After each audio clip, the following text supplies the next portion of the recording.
இந்த tutorialல நம்ம பார்க்க போற topic important questions for CS 3501 compiler design. Unit 1 பொறுத்த வரைக்கும் ரொம்ப இம்பார்ட்டன்டான கொஸ்டின் பாத்தீங்கன்னா இந்த phases of compiler. இந்த கொஸ்டின் கண்டிப்பா படிக்கணும். இந்த ஒரு கொஸ்டின் இந்த யூனிட்ல படிச்சாலே போதும் தான் ஆக்சுவலா. இந்த phases of compiler தியரியாவும் படிச்சுக்கணும். தென் அதுல இருந்து ப்ராப்ளம் மாதிரி கூட கேட்பாங்க. பார்ட் சில கூட இந்த கொஸ்டினை சம்டைம்ஸ் நம்ம எக்ஸ்பெக்ட் பண்ணலாம். தென் செகண்ட் இம்பார்ட்டன்ட் கொஸ்டின் பார்த்தீங்கன்னா லெக்சிக்கல் அனாலிசிஸ். தென் அதுல role of lexical analyser. So இந்த ரெண்டு கொஸ்டினுமே கண்டிப்பா படிச்சுக்கோங்க. தியரி கொஸ்டின் தான் ரெண்டும்.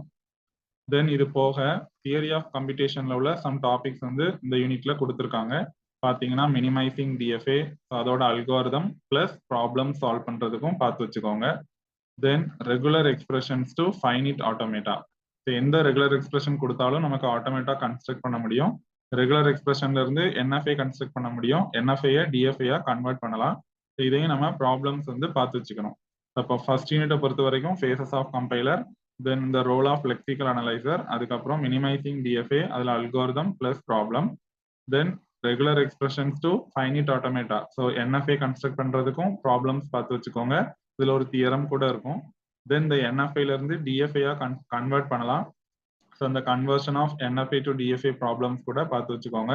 பட் இதுல ஃபர்ஸ்ட் ரெண்டு கொஸ்டின் வந்து ரொம்ப இம்பார்ட்டன்ட். தென் யூனிட் 2 பார்த்தீங்கன்னா இந்த பார்சர்ல இருந்து கண்டிப்பா ப்ராப்ளம் கேட்பாங்க. Predictive parser or LL of one parser, இது கண்டிப்பா பார்த்துக்கோங்க. எல்லா யூனிவர்சிட்டி கொஸ்டின் பேப்பர்லயுமே இது இருக்கு. தென் ஒன் மோர் டாபிக் வந்து construction of SLR parsing table. இந்த ரெண்டு டாபிக்குமே கண்டிப்பா படிச்சுட்டு போகணும். இதை பார்த்தீங்கன்னா ஒரு தியரியாவும் படிச்சு வச்சுக்கோங்க. பிளஸ் இதுல இருந்து ப்ராப்ளம்ஸ் கூட கேட்பாங்க. ஒவ்வொரு டாபிக்லயும் ஒரு 3-4 ப்ராப்ளம்ஸ் ஆகுது பார்த்து வச்சுக்கோங்க. பழைய யூனிவர்சிட்டி கொஸ்டின் பேப்பர்ல கேட்டிருக்கிற ப்ராப்ளம்ஸ் சால்வ் பண்ணி பாருங்க. இல்ல டெக்ஸ்ட் புக் எடுத்து டெக்ஸ்ட் புக் பின்னாடி கொடுத்துருக்கிற ப்ராப்ளத்தை சால்வ் பண்ணி பாருங்க. இந்த ரெண்டு டாபிக்ல இருந்து எப்படியும் கொஸ்டின் வந்துடும். பார்ட் சி கூட இதுல இருந்து நம்ம எக்ஸ்பெக்ட் பண்ணலாம். இந்த எஸ்எல்ஆர் பார்சிங் டேபிள் கூட அடிக்கடி பார்ட் சிலையும் கேட்டிருக்காங்க. தென் யூனிட் 2ல இன்னும் கொஸ்டின்ஸ் படிக்க முடியும் அப்படின்னா error handling and recovery in syntax analyser, இது ஒரு தியரி கொஸ்டின். தென் ஷிஃப்ட் ரெடியூஸ் பார்சர், இதுல இருந்தும் ப்ராப்ளம்ஸ் மாதிரி 8 மார்க்ல கேட்கலாம். இப்போ இந்த 4 டாபிக்ஸும் நீங்க படிச்சிட்டீங்க அப்படின்னா கண்டிப்பா ஒரு கொஸ்டின் ஆர் 2 கொஸ்டின்ஸ் கூட இந்த யூனிட்ல இருந்து நீங்க அட்டன் பண்ணிடலாம். தென் யூனிட் 3 பார்த்தீங்கன்னா இது ஃபுல்லாவே தியரி டாபிக் தான். இதுல இம்ப்ளிமெண்டேஷன் ஆஃப் 3 அட்ரஸ் கோட், இது ரொம்ப ஈஸியான டாபிக் தான். இதுல இருந்து ப்ராப்ளம்ஸ் மாதிரி கூட கேட்கலாம். Then specification of simple type checker, then design of predictive translator. இந்த மூணுமே நமக்கு தியரி கொஸ்டின் தான். ரொம்ப இம்பார்ட்டன்டான கொஸ்டின். இந்த மூணும் கண்டிப்பா படிச்சுக்கோங்க. இதுல இருந்து எப்படியும் ஒரு கொஸ்டின் நீங்க அட்டன் பண்ணிடலாம். தென் பாத்தீங்கன்னா construction of syntax tree for expression, ஏதாவது ஒரு இன்புட் எக்ஸ்பிரஷன் கொடுத்து அதுல இருந்து சின்டாக்ஸ் ட்ரீ கன்ஸ்ட்ரக்ட் பண்றதுக்கு கேட்பாங்க. இல்ல அது தியரியா கூட எக்ஸ்பிளைன் வித் எக்ஸாம்பிள்னு கேட்கலாம். இந்த 4 கொஸ்டின்ஸ் படிக்கும்போது நீங்க எப்படியும் ஒரு கொஸ்டின் இந்த யூனிட்லயும் அட்டன் பண்ணிடலாம். யூனிட் 4ல பாத்தீங்கன்னா கம்ப்ளீட்டா தியரி கொஸ்டின் தான். அது ரொம்ப இம்பார்ட்டன்டான கொஸ்டின் பாத்தீங்கன்னா இந்த இஷ்யூஸஸ் இந்த டிசைன் ஆஃப் கோட் ஜெனரேட்டர், இது ஒரு தியரி கொஸ்டின். தென் இந்த storage allocation strategies, static allocation, stack allocation and heap allocation, split பண்ணியும் கேட்கலாம். இல்ல மொத்தமாவும் ஸ்டோரேஜ் அலோகேஷன் அப்படின்னு கேட்கலாம். இந்த ரெண்டு கொஸ்டினும் கண்டிப்பா படிச்சுட்டு போங்க.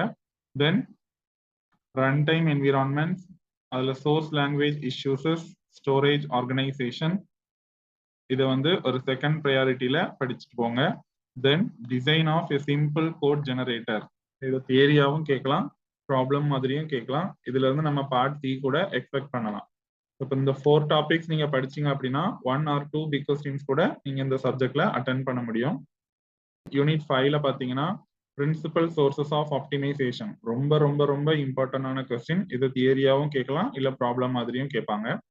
தென் டேக்லயும் தியரியாவும் கேட்கலாம், இல்ல அவங்களே ஒரு எக்ஸ்பிரஷன் கொடுத்து டேக் கன்ஸ்ட்ரக்ட் பண்ண சொல்லி ப்ராப்ளம் மாதிரியும் கேட்கலாம். இதை பார்ட் சில கூட நம்ம எக்ஸ்பெக்ட் பண்ணலாம். இந்த ரெண்டு கொஸ்டின் கண்டிப்பா படிச்சுட்டு போங்க, ஃபர்ஸ்ட் ரெண்டு கொஸ்டினும்.